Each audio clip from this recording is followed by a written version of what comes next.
Karibu katika kipindi cha Kilimo Sokoni. Ni kipindi murwa kabisa kwako wewe ambaye ni mfugaji ama wewe ambaye pia ni mkulima, upate wasaa mzuri kabisa wa kujifunza mambo mbalimbali ya usio na masuala mazima ya kilimo pamoja na ufugaji. Lengo hasa kipindi hiki ni kukufanya uwe ni mtu wa tofauti, kwa maana kwamba unafuga kisasa na unalima kisasa kwa ajili ya kupata mafanikio zaidi. Leo hii tutaangazia kwenye upande mzima wa chanjo kwa ajili ya mifugo. Je, kwa nini unachanja mifugo yako? Unataka kufahamu ni kwa sababu gani? Basi tuungane pamoja na kipindi hiki cha Kilimo Sokoni tukajifunza kuhusiana na masuala mazima ya umuhimu wa chanjo kwenye mifugo. Karibu ndugu watazamaji, kwa majina naitwa George Richard Siro, ni mtaalamu wa mifugo katika kampuni ya Madunga Vet Agro Center Limited. Leo tutazungumzia katika upande wa chanjo ambazo zinahusika upande wa ndege, sio mifugo mingine, ni ndege tu. Nikiongea ndege na maanisha ni kuku aina wote, kuku wa nyama, wa mayai, wa kienyeji. Tutaanza na chanjo za upande wa kuku wa nyama ambao kwa jina maarufu wanaitwa broilers. Broiler ni kuku ambao wanafugwa kitaalamu ndani ya wiki 4 wanakuwa wametoka. Wiki 4 ukichelewa sana wiki 5. Kwa hiyo tunaanza chanjo ambayo wanatakiwa wapewe kuanzia chanjo ya kwanza mpaka ya mwisho. Chanjo ya kwanza wanapewa broiler siku ya 7 ambayo ni Newcastle vaccine. Kwa Kiswahili tunaita kideri, kwa wengine wanaita mdondo. Hii ni chanjo ambayo hupewa kuku wa broiler wakiwa ni wiki ya kwanza siku ya 7. Na hii chanjo zipo za aina mbili. Kuna kuweka kwenye maji kunywa na pia kuna kuweka kwenye jicho kama matone. Lakini kwa broiler kwa sababu ya wingi wao huwa tunapendelea kuwapa chanjo hiyo kwenye maji. Chanjo hii ni muhimu sana kwa kuku wote, hasa kwa upande wa broiler kwa sababu ndio ugonjwa unaoua sana kuku wa nyama. Tunaanza jinsi ya kuchanja hiyo chanjo. Cha kwanza unatakiwa ununue chanjo hiyo katika maduka ambayo yanafahamika, lakini pia yana utunzaji bora wa chanjo ili kuepuka vifo na kutumia chanjo isifanye kazi. Unapochukua chanjo hakikisha kwamba ina ubaridi, na uhakikishe pia mpaka unapofika nyumbani kwako inakuwa na bado na ubaridi, kwa sababu ikipoteza ule ubaridi ambao unapewa ni barafu ambao unapewa upewe ufike nao nyumbani, ikipoteza ule ubaridi chanjo yako imekufa. Kwa hiyo usije ukapa kuku wako hiyo chanjo kwa sababu utawaua wale kuku. Kabla hujachanja ile chanjo, unashauriwa usiwape dawa yoyote kuku wako na usiwe na ugonjwa wowote katika hiyo siku au siku moja kabla ya kuwapa chanjo.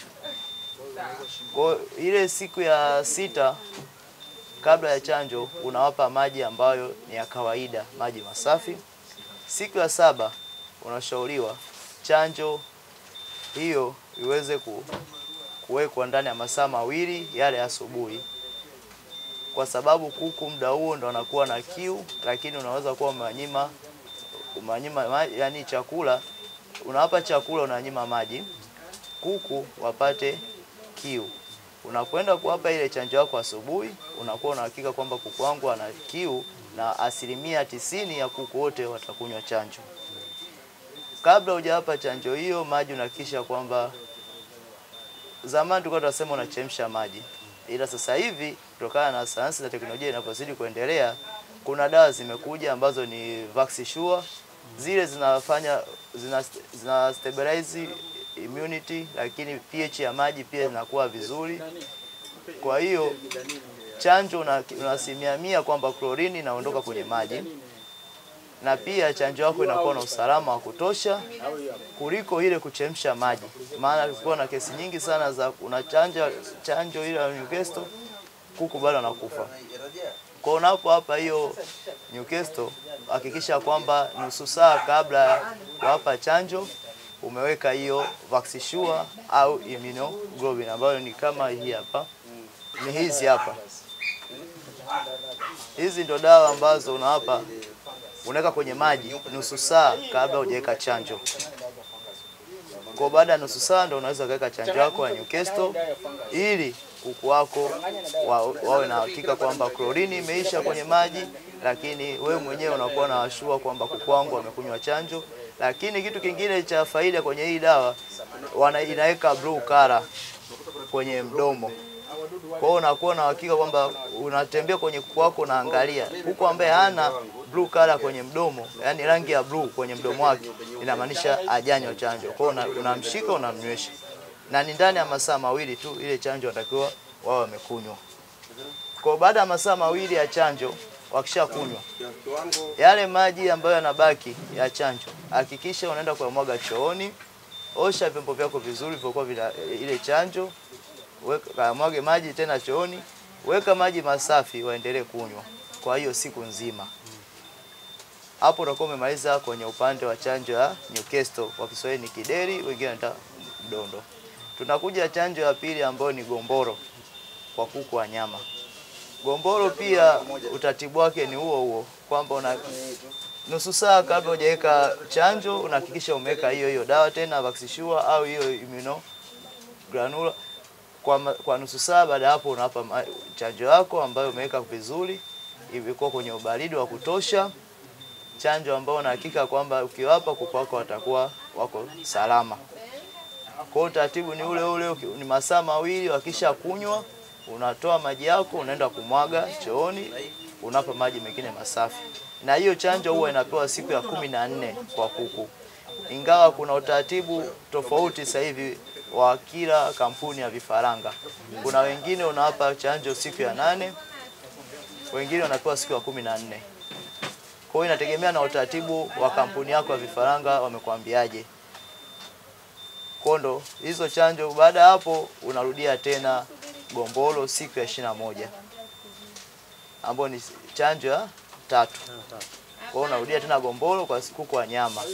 Kisha rudia gomboro, kwa unaendelea sasa na kuendelea kuwapa tu chakula ili kusubiri waanze kutoka, maana wanatoka wiki ya 4, wiki ya 5 wamesha bandani. Au hiyo ni kwa upande wa kuku wa nyama. Tunakuja kwa upande wa kuku wa mayai. Upande wa kuku wa mayai kuna chanjo ya kwanza ambao wanapata ni chanjo ya siku ya kwanza wanapotoka kwenye mashine kwenye incubator, ambayo inaitwa Marex. Kwa Kiswahili inaitwa mahepe. Ni ugonjwa ambao unaua sana katika upande wa kuku wa utagaji, na ndio inaorudisha nyuma sana wafugaji wengi wa kuku wa utagaji. Chanjo ya mahepe huwa inachanjwa siku ya kwanza kabisa kabla hujaanza kula kuku wako. Unahakisha umechanja chanjo ya Marex. Chanjo ya Marex inachanjwa kiwandani.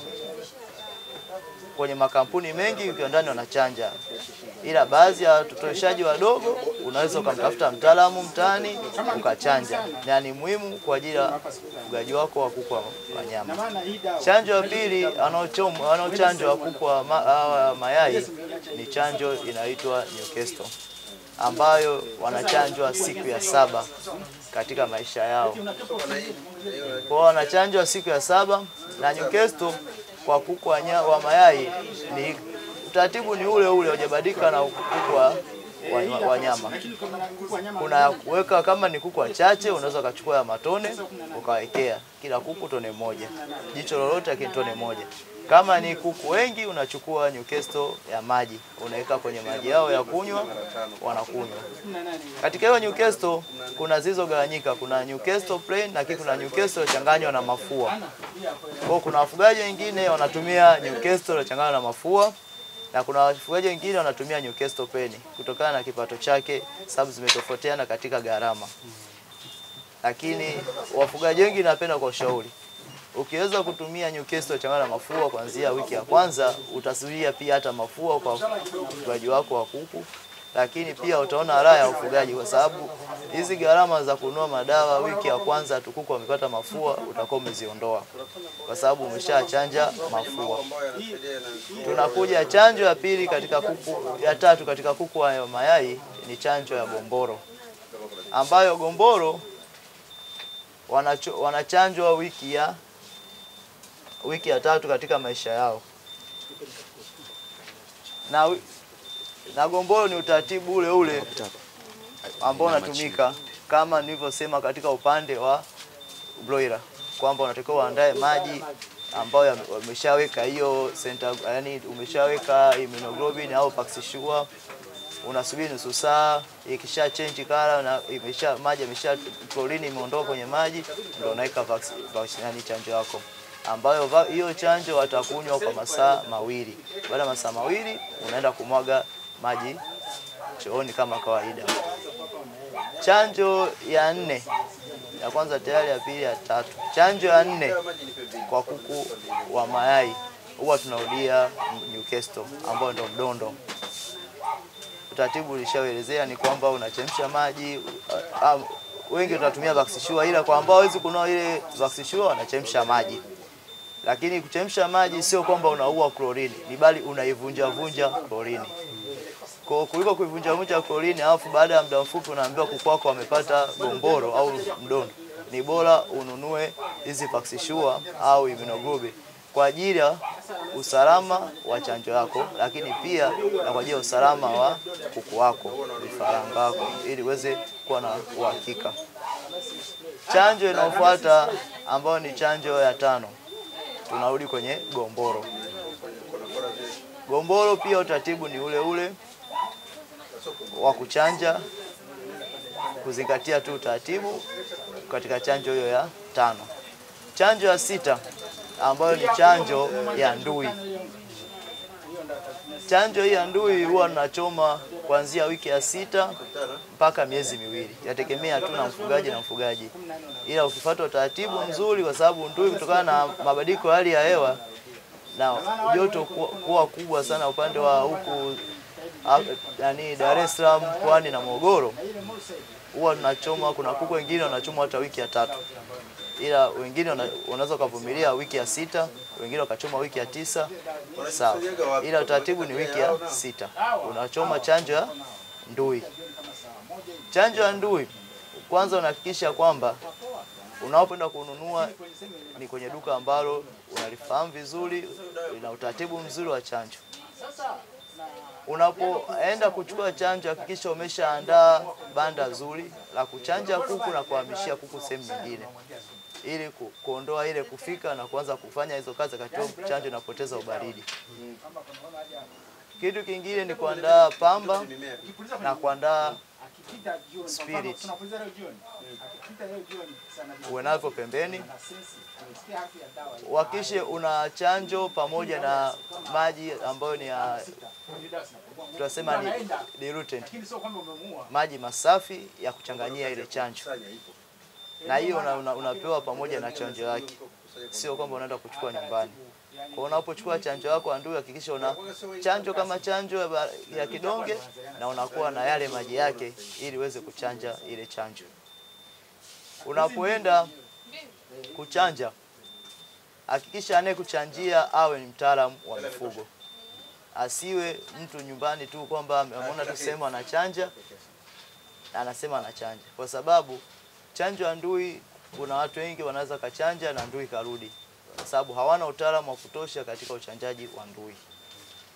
Ili uweze kujua ndui umechanja ipasavyo, lazima utaona kama unatumia hizi, kuna ndui aina mbili, kunatumia ndui yenye rangi ya blue, kuna rangi ya blue itabaki kwenye bawa lake. Lakini kama unatumia hii ambayo ni nyeupe ambayo haina rangi yoyote, huwa kuna uvimbe utabaki kwenye mwili, kwenye bawa. Huwa chanjo ya ndui inachanjwa kwenye bawa. Na mara nyingi huwa mtaalamu ndio tunamwambia kwenye bawa, lakini hatuwezi kumwelekeza jinsi ya uchanjaji, ni mpaka daktari. Kwa anachotakiwa mtaalamu mfugaji ajue, anapoenda kuchukua chanjo ya ndui aulize mtaalamu yupo naomba akanichanjie chanjo ya ndui. Kwa ataelewana, aenda akamchanjie, ili tuweze kufikisha ufugaji wetu mbele na tuweze kufuga vizuri na kwa utaratibu mzuri na tuweze kupata mavuno mazuri baadaye. Chanjo inayofuata baada ya chanjo ya ndui ni chanjo inaitwa egg syndromes. Hii ni chanjo mpya kwa upande wetu, ila kwa upande wa kidunia ilikuwepo, ila kwa kwetu huko ni chanjo mpya Wafugaji wengi wa mayai hawaifahamu, ila kuna wafugaji wakubwa na baadhi wanaojua kusoma mitandaoni wanaifahamu. Kwa sababu hii ni chanjo ambayo inakuja kukuletea matatizo wakati kuku wameanza kutaga, ambao ni miezi 6, 7, 8 kuku anaanza kutaga. Unaanza kuona tatizo la egg syndromes. Unakuta kuku mayai yanavunjikia ndani. Kwa hiyo ni matokeo kwamba kuku wako walikuwa hajachanjwa egg syndromes. Utaambiwa kuku mayai haya DCP ni ndogo, lakini ikiwalisia ni tatizo la egg syndromes. Kwa hiyo ili kuepuka matatizo ya mayai kuvunjikia ndani kwa kuku, yai inakuwa tepetepe ndani mule, ni muhimu sana kuchanja hiyo chanjo ya egg syndromes. Ni bei ghali, lakini ni muhimu sana kwa wafugaji wote wa kuku wa mayai kuchanja. Chanjo baada hapo inafuata ni chanjo ya typhoid, fall typhoid, ambayo tunachanja wiki ya 9. Ile egg syndromes ni wiki ya 6. Wiki ya 9 tunachanja fall typhoid, ambayo hiyo fall typhoid ndio ugonjwa ambao unawatesa sana wafugaji wengi wa kuku wa mayai, kuku wa nyama na kuku wa kienyeji. Kwa hiyo ni muhimu sana kuchanja hii chanjo ya typhoid wiki ya 9 ili kuepuka matumizi makubwa ya madawa, ili kuepuka vifo vingi katika kuku wako, sababu typhoid inaua sana kuku. Na utatumia dawa hii mara dawa hii, utasema dawa zifanye kazi, lakini kutokana na kwamba wadudu wao wa typhoid wako aina 3, na sio kila dawa inaweza kupambana na wadudu wote, na huwezi kujua ni mdudu yupi ambaye anamwaffect kuku wako katika wa typhoid. Kwa hiyo ni muhimu sana kuchanja chanjo ya typhoid wiki ya 9 na kuirudia wiki ya 12. Usipoirudia chanjo hiyo typhoid wiki ya 12 hujafanya chochote. Kwa lazima uchanje wiki ya 9 kuku wako, wiki ya 12 unarudia chanjo yako ya typhoid. Baada ya hapo tunakuja wiki ya 10. Wiki ya 10 pale unawatakiwa uwape kuku wako dawa za minyoo kwa ajili ya kuzuia minyoo, sababu kuanzia kuku anapata minyoo kuanzia anapoanza kula. Kwa hiyo ni rahisi kupata minyoo. Kwa wiki ya 10 unawapa dawa zako za minyoo. Wiki ya 11, 12 unarudia hiyo typhoid. Tunaenda chanjo ambazo zinatakiwa urudie kila miezi 3. Sasa hivi kwa sababu ya mambo yalivyoenda ni kwamba tunasema miezi 2.5 mpaka 3 unatakiwa urudie chanjo ya, yani unatakiwa urudie chanjo ya Newcastle ambayo ni mdondo, kwa jina lingine ni kideri. Kwa hiyo unatakiwa wape kuku wako chanjo ya Newcastle kila baada ya miezi 2.5 kwenda 3, ili usije ukapata shida. Kuna watu wengine wakishamaliza, wafugaji wengine wakishamaliza zile chanjo za kwanza tu utotoni wanasema nimeshamaliza. Newcastle ambayo ni kideri au mdondo utawapa kila miezi 3 mpaka kuku wako unamchinja au kuku anazeeka. Kila miezi 3 lazima apewe chanjo hiyo. Chanjo nyingine zote hazirudiwi tena. Ndui na mara moja tu katika miaka yake yote. Typhoid ni mara 2 tu katika miaka yao yote. Gomboro ni mara 2. Ila Newcastle kila miezi 3 lazima urudie. Hapo nimemaliza kwa upande wa kuku wa mayai. Tunakuja kwa kuku wa kienyeji. Kuku wa kienyeji formula yao imetofautiana kidogo sana na kuku wa mayai. Kuku wa kienyeji asilimia kubwa wachanjwi chanjo ya siku ya kwanza. Chanjo hiyo Marex ambayo ni maepe hatuchanji. Ila kwa wale wafugaji wakubwa wenye kuku wengi kuanzia kuku 500 wanatotesha kwenye mashine, huo wanachanja. Kwa sababu ya kuwa na uhakika kuku wangu yuko salama. Hata nikimuzia mfugaji hawezi kuniletea tatizo hilo la kuku. Kwa kuku wa kienyeji tunaanza kuchanja chanjo ya Newcastle. Kuna wengine wanachanja siku ya 2, ila kiutaratibu ni siku ya 7. Kwa hiyo unawapa chanjo ya Newcastle siku ya 7, unawapa chanjo ya gombolo siku ya 14, then siku ya 21 unawachanja ndui. Hapo utafuga kuku wengi na utakuwa na kuku wengi sana Wafugaji wengi wa kuku wa kienyeji wanafikiria kuwa kienyeji ni kwamba tani wa kienyeji anaweza kamwacha mpaka miezi miwili, wanakuta anakufa tu njiani, wanapata vidonda, ajui anasema wamepata tu vidonda amekufa. Ila kiwalisia kuku wa kienyeji wanahitaji chanjo za ndui. Na wafugaji wengi kwa sababu kuku wa kienyeji mtu anafuga kuku wachache, anaona ndui kwake sio muhimu. Ila ni muhimu sana kwa hiyo chanjo kwa kuku wa kienyeji. Kwa kuku wa kienyeji chanjo ya ndui wiki ya 3. Baada ya hapo wiki ya 4 wataendelea kama kawaida, unaweza kurudia Newcastle kwa ajili ya kwamba ile Newcastle ya kwanza iwe imefanya kazi. Wiki ya 6 unaweza ukachanja ile egg syndrome, lakini yenyewe haisumbui sana kuku wa kienyeji. Ila kama una stock kubwa, yani una kuku wengi, inabidi uchanje. Sababu huwa inapia pia kwa kuku wa kienyeji, baadhi unakuta mayai yanapasuka, yanakuwa matepetepe. Kutokana na mavyakula yetu sasa hivi ya kuku, imekuwa changamoto sana. Wiki ya 9 kuku wa kienyeji wachomwe chanjo ya typhoid. Sababu hata yenyewe typhoid inawapata sana na inawaua sana. Kwa wajitahidi sana wafugaji wetu, wiki ya 9 tuchanje chanjo ya typhoid, turudie wiki ya 12. Baada ya kuchanja wiki ya 12, tunasharudia chanjo ya typhoid wiki ya 12, tunakuja kuwapa dawa za minyoo wiki ya 13. Wiki ushapa dawa za minyoo wiki ya 13, unaendelea tu kuwapa chakula vizuri kilicho bora. Lakini tukumbuke cha muhimu, kuku wote wa mayai wa kienyeji kila miezi 3 katika maisha yao yote wanatakiwa wawe wanarudiwa chanjo ya Newcastle ambayo ni kideri au mdondo. Na pengine kuna mwingine anachukua chanjo anaikaa nayo nyumbani kwa malengo ya kwamba kila baada ya miezi kadhaa aweze kuchanja. Huyu mtu anaitunzaje hii chanjo? Kwa sababu inakuja matokeo kwamba mbona nimechanja lakini sijapata matokeo. Anaihifadhi vipi chanjo mara baada ya kuchota kweli? Uhifadhiji wa chanjo huwa tuwashauri wafugaji wengi wakae nazo majumbani. Kwa sababu chanjo inatakiwa ikae kwenye nyuzi joto 2 mpaka 8. Lakini mafriji yetu mengi hayana hizo nyuzi joto 2 mpaka 8. Na hakuna kile kipimo cha kupima hii inapima nyuzi joto ngapi friji yangu inaweza kuwa nini. Na ukiwa na nyuzi joto 2 mpaka 8 nyumbani kwako, inamaanisha hata vyakula vitakuwa vinaganda. Sababu ni baridi kali sana. Kwa hiyo fulani chanjo inakaa kwenye ubaridi mkali mno wa nyuzi joto 2 mpaka 8. Kwa kama mfugaji ana friji ambalo ana kile kifaa cha kupima ile nyuzi joto, naomba sawa, wanaweza kaa nayo kwa sababu tuna uhakika. Na je, baada hapo ana backup kwamba umeme ukikatika kuna backup ya ile chanjo kuendelea kustahimili, kwamba ile friji inaendelea kupata baridi, kwamba je umeme ukatika generator inawaka hapo au sola inajiwasha hapo.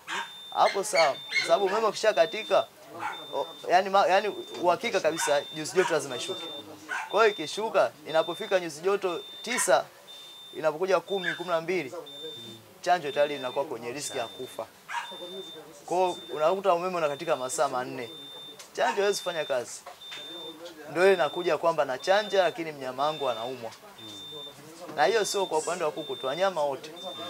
Yaani chanjo zote ndio maana tunawashauri wafugaji. Chanjo unapochukua hakikisha ni siku unaenda kuchanja. Kama unachukua sasa hivi hakikisha siku hiyo chanja kuku wako.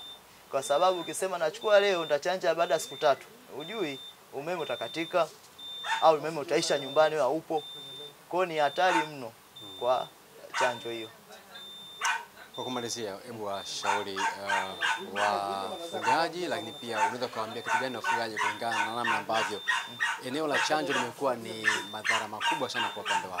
Unaweza kuwabeba kwa namna hiyo. Ningependa kuwashauri wafugaji kwamba chanjo ni bora kuliko tiba.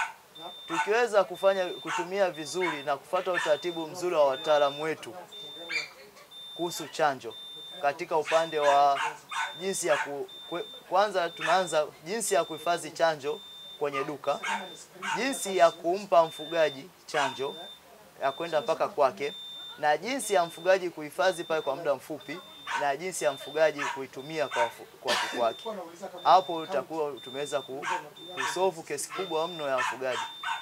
Kwa sababu mfugaji anaweza akaja kwenye duka lako ukampa tu chanjo, usimwelezee chochote kuhusu hiyo chanjo. Kwamba hii chanjo hakikisha huu baridi usipungue. Kwamba kisha ndani ya lisali moja umefika kwako uchanja kuku wako. Au ukifika tu nyumbani kwako kwenye friji kwa masaa kadhaa chanja kwako. Kwa hiyo ili kuweza kukomboa hili janga la chanjo kuonekana kwamba zifanye kazi kwa ufasaha, ni kuhakikisha kwamba tunafuata utaratibu mzuri na tunafuata ule utaratibu ambao tunasema kuanzia tunapohifadhi, anapochukua na anapoenda kuchanja. Kwa sababu huwezi jua chanjo inaharibikia wapi hapo katikati. Kwa hiyo ni kufuata utaratibu, ndio hapo tutakojiinua sisi wataalamu, lakini pia tutainua wafugaji wetu. Sina mashaka umejifunza mengi kwenye upande mzima wa mifugo yako. Wanasema kinga ni bora kuliko tiba. Ninaamini kabisa umejifunza vingi sana kwenye upande mzima wa chanjo, na naamini hautabaki hivyo ambavyo ulivyo. Mfugo wako utakuwa ni wa thamani pale ambapo ukiwa hauna shida yote, yani hauna ugonjwa wa aina yoyote, na utaonekana pia ni muhimu sana. Karibu sana katika kipindi kinachofuata cha Kilimo Sokoni. Tutagusia sehemu gani? Ni wewe tukuwa pamoja nasi hapa. Kumbuka mimi ni Nicholas Kilowoko. Shukrani sana kwa ambaye umeendelea kutufuatilia hapa kwa uzuri. Mpaka tuongee tena, kwa heri.